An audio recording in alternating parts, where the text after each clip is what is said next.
Assalamualaikum warahmatullahi wabarakatuh.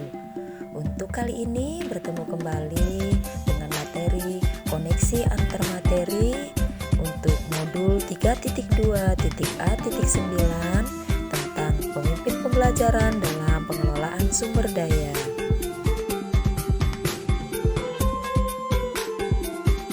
Saya Juliani, JKP Angkatan 4, SMP Negeri 1 Pangkalan Susu, Kabupaten Langkat, dengan Ibu Fasilitator yaitu Ibu Penny Himawati dan pendamping perantik saya adalah Bapak Dedi Rizky Harahap. Sekolah sebagai ekosistem pendidikan, yang mana merupakan sebuah bentuk interaksi antara dua faktor. Yang pertama, faktor abiotik, yang kedua faktor biotik. Faktor abiotik adalah unsur yang tidak hidup, yang di dalamnya ada keuangan, sarana, dan prasarana. Sedangkan faktor biotik adalah unsur yang hidup. Di dalamnya ada murid, guru, kepala sekolah, staf tenaga kependidikan, pengawas sekolah, orang tua, dan masyarakat sekitar sekolah. Nah, untuk keduanya yaitu menciptakan hubungan yang selaras dan harmonis yang mempunyai keterkaitan yang tidak dapat dipisahkan. Pendekatan yang digunakan ada pendekatan yang berbasis kekurangan atau masalah yang disebut dengan deficit based thinking, yaitu cara pandang negatif. Dan ada pendekatan berbasis kekuatan atau aset yang disebut dengan asset based thinking, cara pandang dari segi positif. Adapun ciri-ciri pendekatan berbasis kekurangan atau masalah dengan cara pandang negatif, yang pertama adalah fokus pada masalah dan isu, yang kedua berkutat pada masalah utama, yang ketiga mengidentifikasi kebutuhan dan kekurangan, selalu bertanya pada apa yang kurang, yang keempat fokus mencari bantuan, yang kelima, merancang program atau proyek untuk menyelesaikan masalah, dan yang keenam, mengatur kelompok yang dapat melaksanakan proyek. Adapun ciri-ciri pendekatan berbasis kekuatan atau aset dengan cara pandang yang positif, yang pertama, fokus pada aset dan kekuatan, yang kedua, membayangkan masa depan, yang ketiga, berpikir tentang kesuksesan yang telah diraih dan kekuatan untuk mencapai kekuatan tersebut. Yang keempat, mengorganisasikan kompetensi dan sumber daya atau aset kekuatan. Yang kelima, merancang sebuah rencana berdasarkan visi dan kekuatan. Dan yang keenam, melaksanakan rencana aksi yang sudah diprogramkan.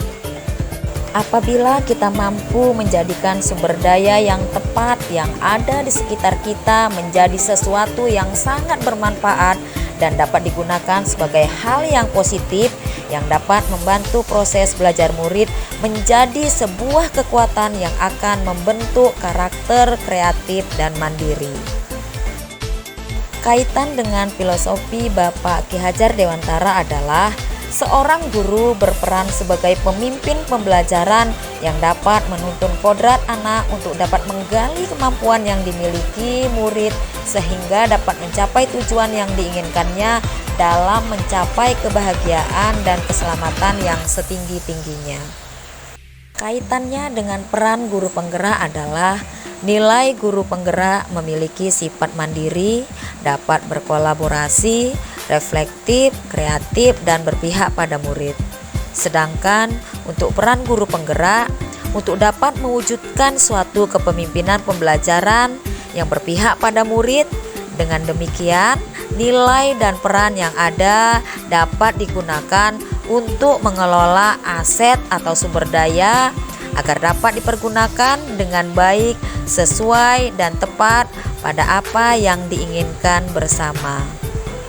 Keterkaitannya dengan coaching, yaitu coaching sangat membantu dalam penyelesaian sebuah masalah dengan cara menuntun dan menggali potensi yang dimiliki oleh murid untuk dapat menemukan dan menyelesaikan masalah yang dihadapinya terkait dengan pemanfaatan sumber daya atau aset yang dimiliki sekolah. Kaitannya dengan dilema etika adalah sebuah keputusan yang diambil harus dilakukan dengan menerapkan 4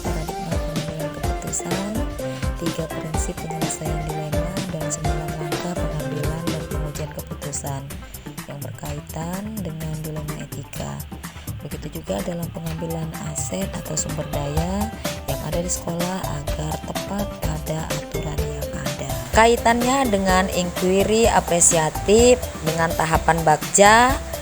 Tahapan bagja adalah suatu langkah yang sangat penting untuk dilakukan bagi seorang pemimpin dalam sebuah pengelolaan aset atau sumber daya yang ada dengan benar dan sesuai program yang telah direncanakan melalui visi dan misi dengan tepat dan dapat dimanfaatkan menjadi sebuah kekuatan. Demikianlah paparan koneksi antar materi modul 3.2.A.9 tentang pemimpin pembelajaran dalam pengelolaan sumber daya.